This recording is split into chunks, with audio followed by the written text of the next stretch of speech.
Hello everyone, welcome to my channel. आज मैं class 10 के लिए माध्यमिक परीक्षा का बहुत ही महत्वपूर्ण क्वेश्चंस लेकर आए हैं। सब्जेक्ट है फिजिकल साइंस। इसमें देखेंगे विभिन्न प्रकार के क्वेश्चंस, जिसमें कि सबसे पहला क्वेश्चंस आपके सामने है। वो क्वेश्चन है, किसी दो प्रकार के ग्रीन हाउस गैस का नाम लिखें। इसका आंसर आप लिखेंगे CO2 कार्बन डाइऑक्साइड, और दूसरा गैस आप लिख सकते हैं CH4 जिसको मीथेन गैस भी बोला जाता है। ठीक है, ये दो ग्रीन हाउस का नाम आप लिखेंगे। इसके अलावा बहुत सारे ग्रीन हाउस गैस भी हैं, ठीक है, लेकिन यहाँ पर हम दो महत्वपूर्ण ग्रीन हाउस गैस का नाम लिख देंगे। नेक्स्ट क्वेश्चंस जो आपके सामने है, मीथेन हाइड्रेट का अणुसूत्र क्या होगा।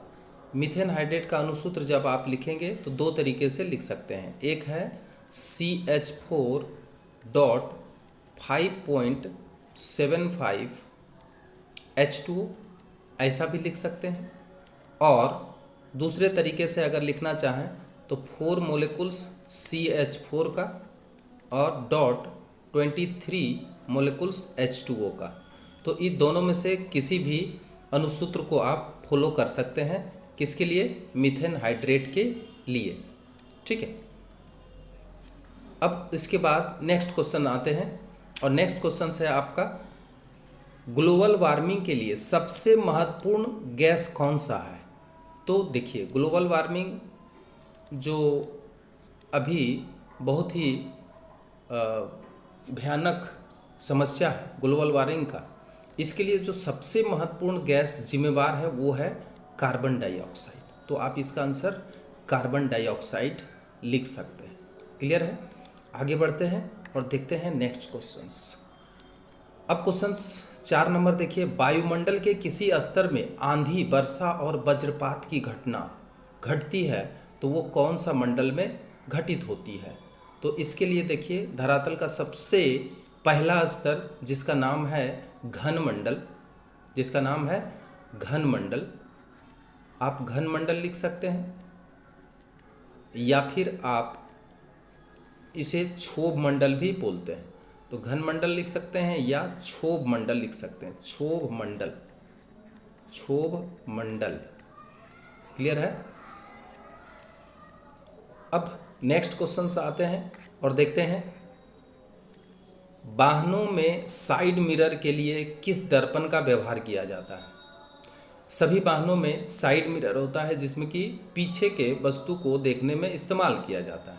ठीक है, तो वो दर्पण होता है उत्तल दर्पण। कौन सा दर्पण होता है? उत्तल दर्पण। आप इसका आंसर लिखेंगे उत्तल दर्पण। क्लियर है?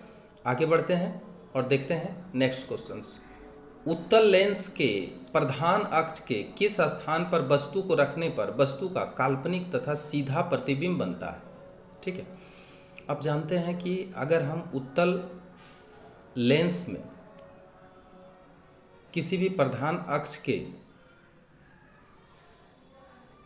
इसके जो प्रधान अक्ष होते हैं, ठीक है, इस प्रधान अक्ष के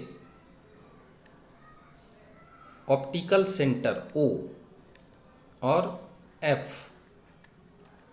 इसके बीच में अगर कोई वस्तु को रखें, ये 2F होगा, तो इसका प्रतिबिंब कैसा बनेगा? काल्पनिक और सीधा बनता है। तो आपका आंसर यही हो जाएगा, आपका आंसर होगा फोकस, फोकस तथा प्रकाशिक केंद्र। इसको प्रकाशिक केंद्र भी हिंदी में कहा जाता है। प्रकाशिक केंद्र के बीच अगर हम वस्तु को रखें, ठीक है, तो प्रतिबिंब काल्पनिक बनता है। देखिए, आप इसको इस तरह से देख भी सकते हैं। ये बहुत ही महत्वपूर्ण क्वेश्चन है, आपको कभी कभी इसका डायग्राम भी बनाने के लिए दिया जा सकता है।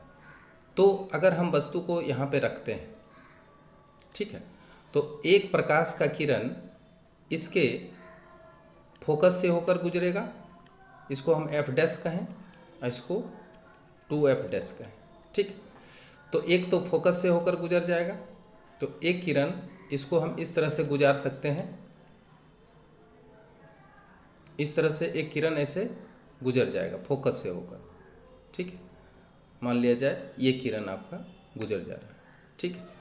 तो ये फोकस से होकर एक किरण गुजर गया।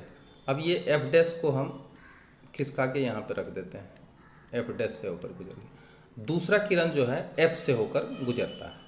तो दूसरा किरण को अगर हम गुजारें तो दूसरा किरण इस तरीके से गुजर सकता है, इस तरीके से गुजर सकता है, ठीक है, ओ बिंदु से होकर।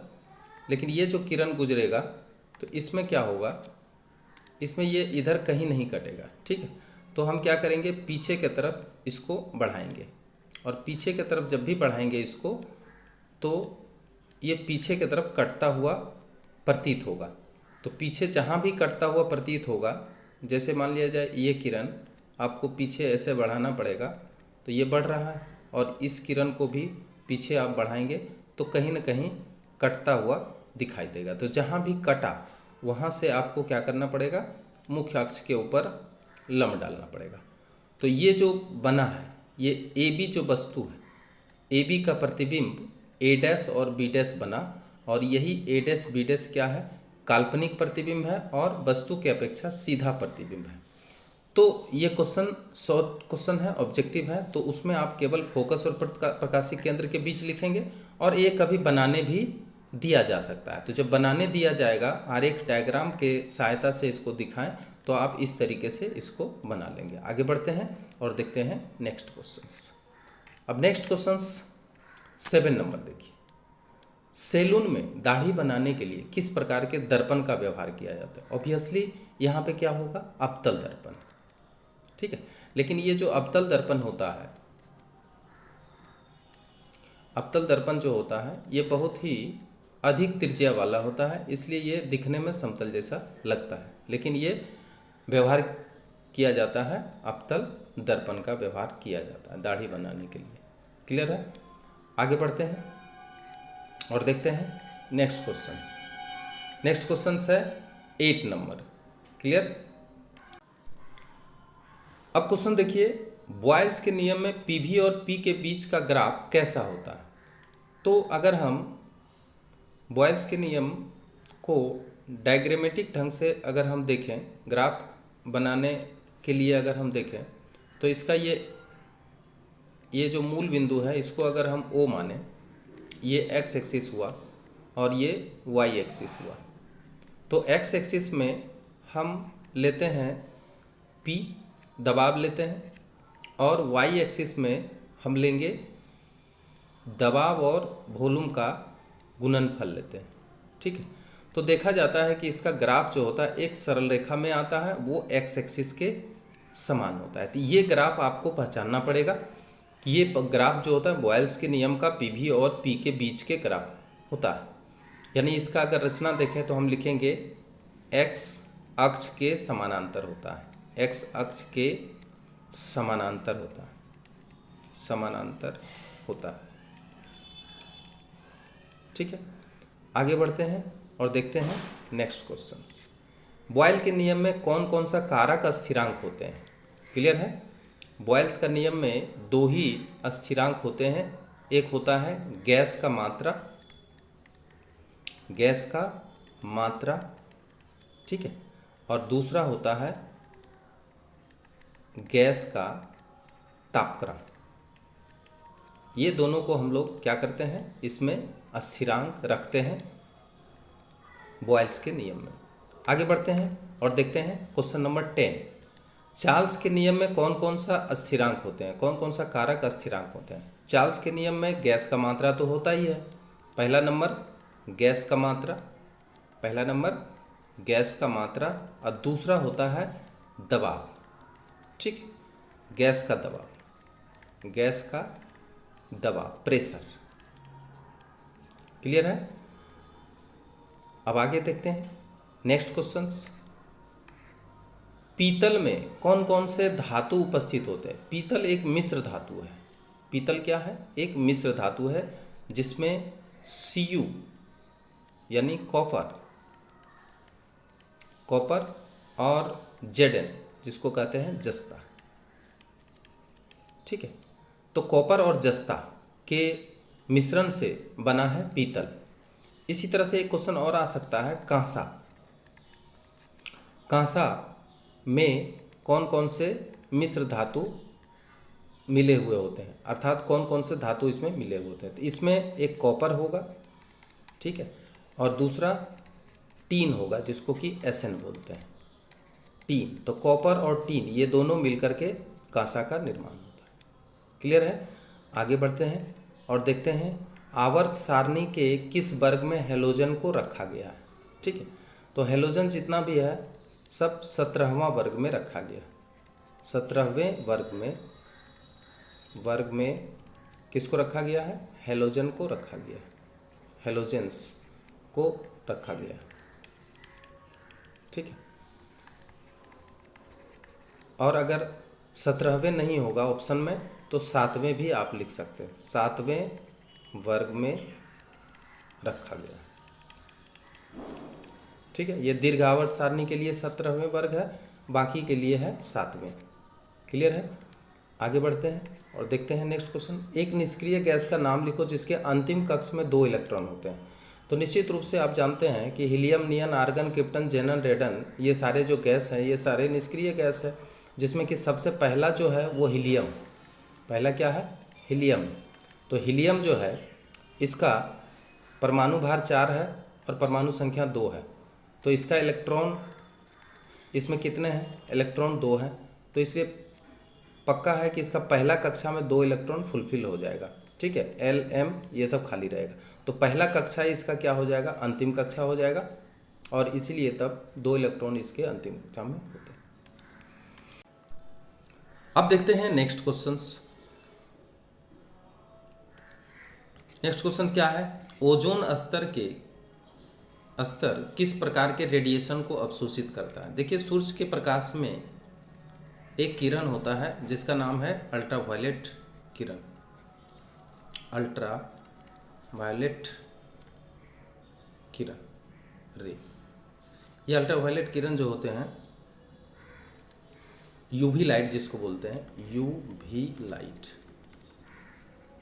इस यूवी लाइट को वो क्या करता है, अवशोषित करता है, जिससे हमारे धरती के अंदर यूवी लाइट बहुत कम मात्रा में आते हैं और ये हमारे जीवन रक्षक कवच के रूप में ओजोन स्तर काम करते हैं, क्योंकि यूवी लाइट हमारे त्वचा के लिए बहुत ही नुकसानदायक होते हैं।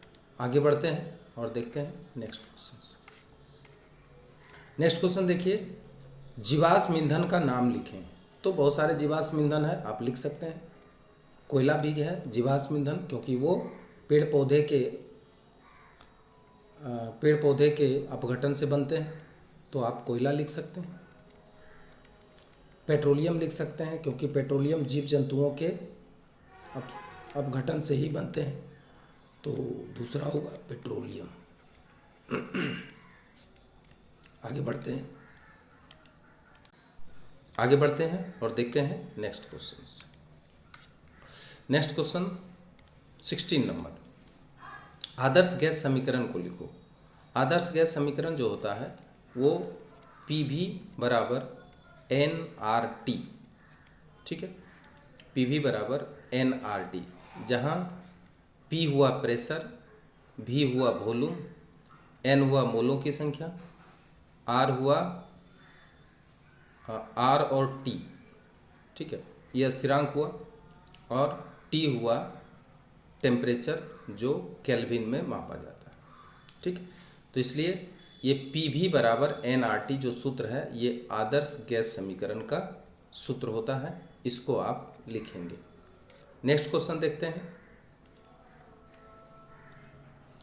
नेक्स्ट क्वेश्चन है, आयतन का प्रसार गुणांक की इकाई क्या है। चाहे आयतन प्रसार गुणांक हो, क्षेत्रफल प्रसार गुणांक हो या लंब प्रसार गुणांक हो, सभी के लिए प्रति डिग्री सेंटीग्रेड, आप इसका सेंटीग्रेड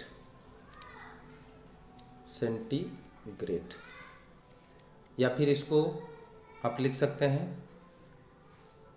प्रति डिग्री सेंटीग्रेड, ये इसका इकाई है। आगे बढ़ते हैं और देखते हैं नेक्स्ट क्वेश्चन। अब है उष्मीय चालकता गुणांक का इकाई क्या है। तो इसका इकाई है जूल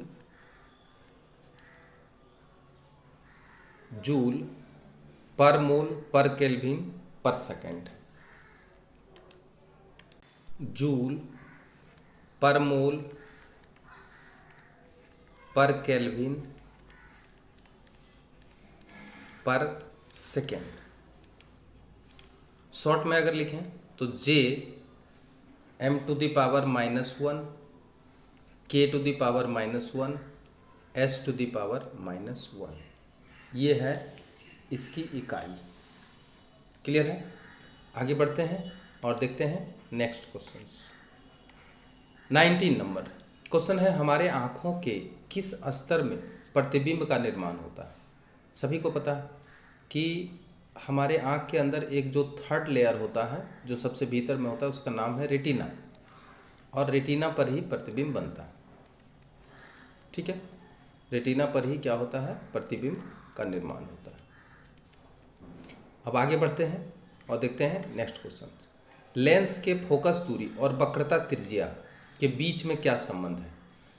देखिए, इसके बीच में संबंध है वक्रता त्रिज्या बराबर 2 × फोकस दूरी। तो इसको अगर हम लिखें वक्रता त्रिज्या बराबर 2 × फोकस दूरी, यानी फोकस दूरी का 2 गुना ही होता है वक्रता त्रिज्या। इसको हम लिखें r बराबर 2 × f। इसको हम दूसरे तरीके से भी लिख सकते हैं f = r/2। तो आपका आंसर किस रूप में दिया हुआ मिलेगा, वो आप उसी रूप में उसका आंसर आप लगा सकते हैं। अगर आपको इस रूप में आंसर मिला या फिर 2f बराबर r ऐसा मिला, तो जैसा भी मिल सकता है आप ये आंसर को लिख सकते हैं। ठीक है, सब एक ही चीज़ है, सब वक्रता त्रिज्या और फोकस दूरी के बीच में संबंध बता रहा है। r यानी वक्रता त्रिज्या और स्मॉल f मतलब फोकस दूरी। ठीक है, लेंस का। आगे बढ़ते हैं और देखते हैं नेक्स्ट क्वेश्चंस। एक कूलम्ब आवेश क्या है, इसका सूत्र लिखो। तो सबसे पहले इसका परिभाषा लिख लेते हैं। बंद परिपथ के किसी अनुप्रस्थ से होकर, बंद परिपथ के किसी अनुप्रस्थ काट से होकर प्रति सेकंड जिस परिमाण में विद्युत आवेश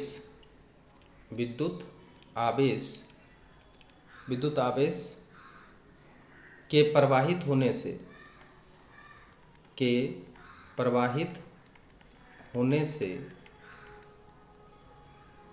विद्युत की तीव्रता, यानी धारा की तीव्रता कितना हो जाना चाहिए, धारा की तीव्रता अगर 1 एम्पियर हो जाता है, धारा की तीव्रता अगर 1 एम्पियर हो जाता है, 1 एम्पियर हो, तो उसे क्या कहते हैं, 1 कूलम्ब आवेश कहते हैं। उसे 1 कूलम्ब आवेश कहते हैं, 1 कूलम्ब आवेश कहते हैं। इसका सूत्र क्या होगा, इसका सूत्र भी लिखने के लिए कहा गया है। 1 कूलम्ब आवेश, यानी कूलम्ब आवेश को अगर Q से सूचित करें तो Q बराबर क्या होगा, I × T। ये आपका सूत्र है, Q बराबर I × T। कूलम्ब बराबर विद्युत धारा गुना समय।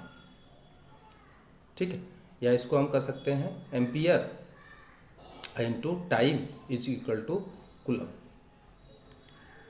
तो ये कूलम्ब का परिभाषा भी हो गया और इसका सूत्र भी हो गया। आगे बढ़ते हैं और देखते हैं नेक्स्ट क्वेश्चंस। अभी आया क्वेश्चन 1 एम्पियर किसे कहते हैं। तो जिस तरह से उसका परिभाषा हम लोग दिए थे कूलम्ब का, उसी तरह से 1 एम्पियर को भी हम परिभाषित करते हैं। चालक के किसी अनुप्रस्थ काट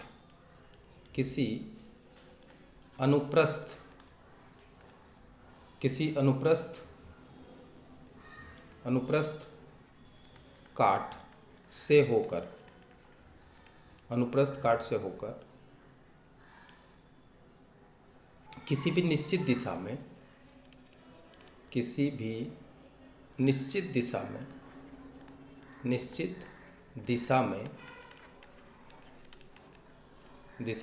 प्रति सेकंड 1 कूलम्ब आवेश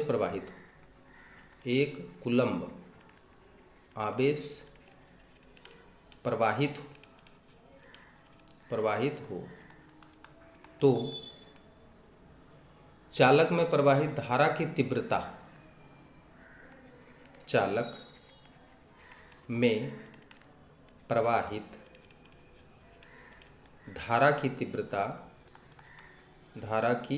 तीव्रता को ही 1 एम्पियर कहते हैं। 1 एम्पियर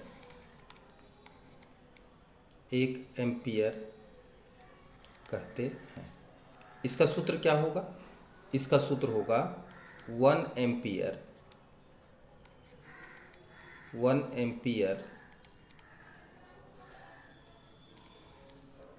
इज इक्वल टू 1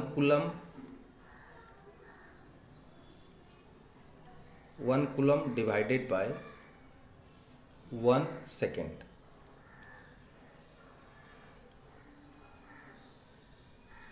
इसको अगर हम शॉर्ट में लिखें तो हो जाएगा I, इसको अगर हम शॉर्ट में लिखें तो I बराबर Q divided by T। I बराबर Q डिवाइडेड बाय T। इसी को क्रॉस गुना करेंगे तो आ जाएगा Q बराबर IT।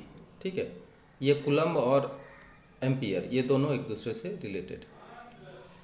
आगे बढ़ते हैं और देखते हैं नेक्स्ट क्वेश्चंस। दबाव की इकाई क्या है? सबसे पहले देखिए दबाव बराबर होता क्या है। दबाव बराबर बल बटे क्षेत्रफल। ठीक है, इसका अगर हम सूत्र लिखें तो सूत्र क्या होगा? न्यूटन, बल का इकाई न्यूटन और क्षेत्रफल का इकाई मीटर का स्क्वायर। तो क्या हो जाएगा? न्यूटन प्रति मीटर का स्क्वायर। आप इसको लिख सकते हैं शॉर्ट में, आप n प्रति m का स्क्वायर ये लिख सकते हैं, या फिर n m⁻⁻² ये लिख सकते हैं। ठीक है, और नहीं तो आप और पास्कल लिख सकते हैं, पास्कल। तो दबाव का इकाई आप ये भी लिख सकते हैं, ये भी लिख सकते हैं, ये भी लिख सकते हैं, ये भी लिख सकते हैं। अब अगर ऑब्जेक्टिव क्वेश्चन में है तो इसमें आपको देखना पड़ेगा कि इसका कौन सा इकाई उसमें ऑप्शन में दिया गया है। आगे बढ़ते हैं और देखते हैं नेक्स्ट क्वेश्चन। ऊर्जा तथा मात्रा के संरक्षण के संबंध में आइंस्टीन का सूत्र को लिखो। तो आइंस्टीन ने कहा है कि मात्रा को हम क्या कर सकते हैं? ऊर्जा में कन्वर्ट कर सकते हैं, यानी m = ऊर्जा को हम पहले लेते हैं E energy, E = mc²। E बराबर ऊर्जा, एनर्जी जिसको एनर्जी भी बोलते हैं, और m बराबर वस्तु की मात्रा। ठीक है, और c बराबर प्रकाश का वेग, velocity of light. 3 lakh kilometre प्रति सेकेंड प्रकाश का वेग है। आगे बढ़ते हैं और देखते हैं नेक्स्ट क्वेश्चन से। एक धातु का नाम लिखे जिसकी विद्युत चालकता सबसे अधिक होती है। वो धातु क्या है? चांदी। इसको संकेत में Ag लिखते हैं। आगे बढ़ते हैं और देखते हैं नेक्स्ट क्वेश्चन से। एक्स किरण के दो उपयोग। पहला उपयोग इसका है चिकित्सा के क्षेत्र में, चिकित्सा के क्षेत्र में टूटी हुई हड्डियों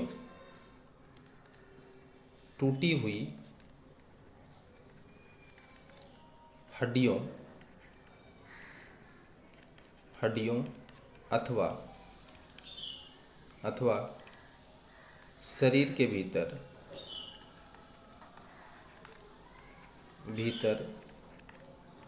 गांठ को पता करने के लिए पहला, और दूसरा है कि परमाणु के भीतरी इलेक्ट्रॉनिक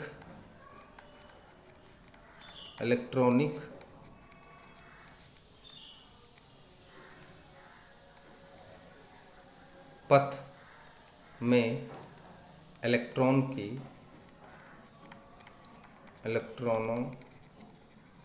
की संरचना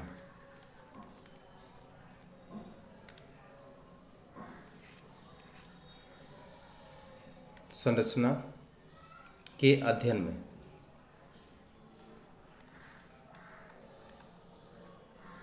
में किया जाता है।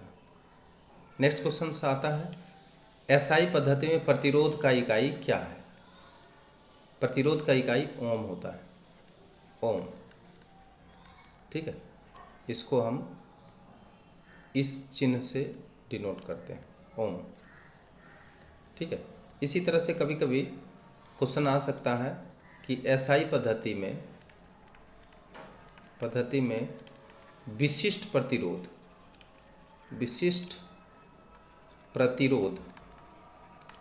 की इकाई क्या होती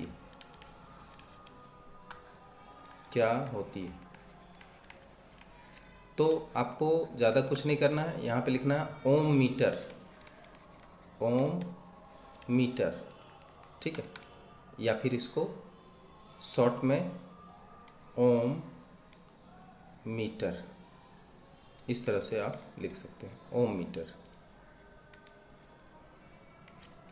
नेक्स्ट क्वेश्चन देखते हैं, कैंसर बीमारी के इलाज के लिए किस तरह के तत्व का आइसोटोप का व्यवहार किया जाता है? एक कोबाल्ट तत्व होता है, कोबाल्ट। ठीक है, ये जो कोबाल्ट होता है इसी का आइसोटोप का व्यवहार किया जाता है।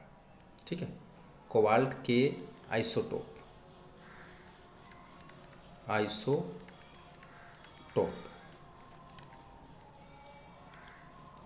नेक्स्ट क्वेश्चन देखते हैं, लोहा के एक प्रमुख अयस्क का नाम लिखें।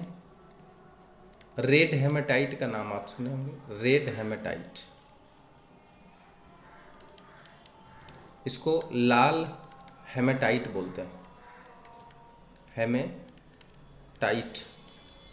तो आप लाल हेमेटाइट लिख सकते हैं, लोहा का प्रमुख अयस्क। नेक्स्ट क्वेश्चन से है, एल्युमिनियम के एक प्रमुख अयस्क का नाम लिखें। पता होना चाहिए, बॉक्साइट। बॉक्साइट क्या है? एल्युमिनियम का अयस्क है। अगर ये वीडियो आपको अच्छा लगा हो तो अधिक से अधिक आप शेयर करें और सब्सक्राइब करें। Thank you very much.